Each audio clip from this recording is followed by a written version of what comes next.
The inauguration of this committee and the formalization of this investment committee reinforced President Tinubu's pledge to an inclusive economy, a vision that has been endorsed by the National Economic Council. We remain resolute in mitigating the short-term effects of economic reforms, expanding financial opportunities, and ensuring that every Nigerian, regardless of geography or status, is integrated into our economic growth story. However, the weight of this vision rests on all of us gathered here today. We are not here for a ceremonial exercise. We are here to remind ourselves of the scale of our responsibility and the urgency of our mission. Our $1 trillion economy by 2030 is not a distant ambition. It is an achievable goal, one that requires strategic execution, innovative thinking, and unwavering commitment. I urge every member of this committee to bring their expertise, passion, and diligence to this task. I call on our investors to place their confidence in us, knowing that every resource committed will be leveraged to build a more inclusive and prosperous Nigeria.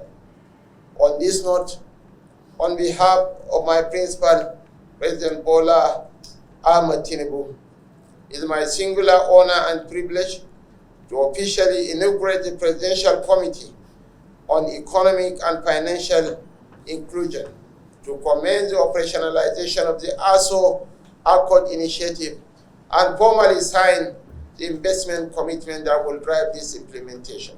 Use this opportunity to thank immensely the Vice President for this seal of recognition. The economic and finance inclusion, for me, are veritable pathway for growth and inclusive prosperity. After all, we are only largely as strong as the weakest among us.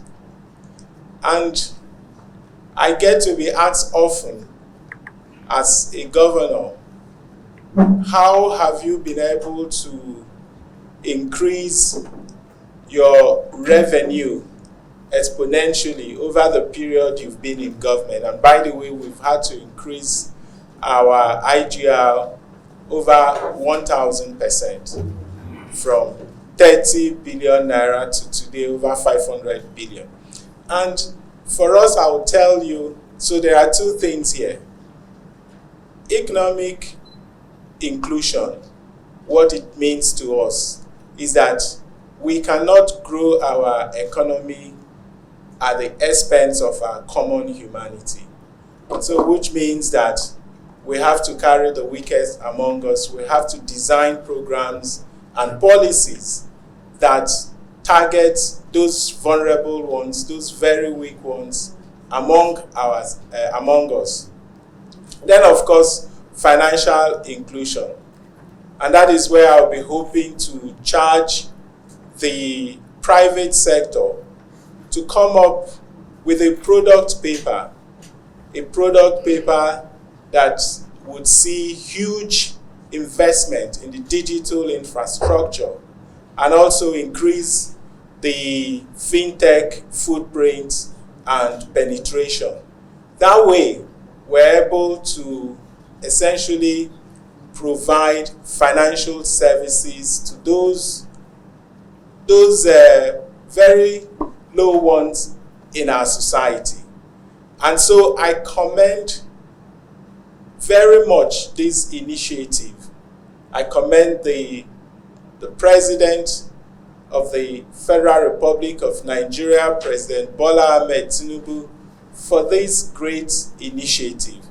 And I see it, as I did mention earlier, as a veritable platform to achieve our growth. Because the only thing we've done in Enugu to increase our revenue, our IGR, is essentially making sure that we ensure that everybody comes into the financial service. We have not increased our tax rates, we have just expanded the net, to bring in everybody. And it's not going to happen because we wish it to happen. We're going to have to design programs, policies for that to happen.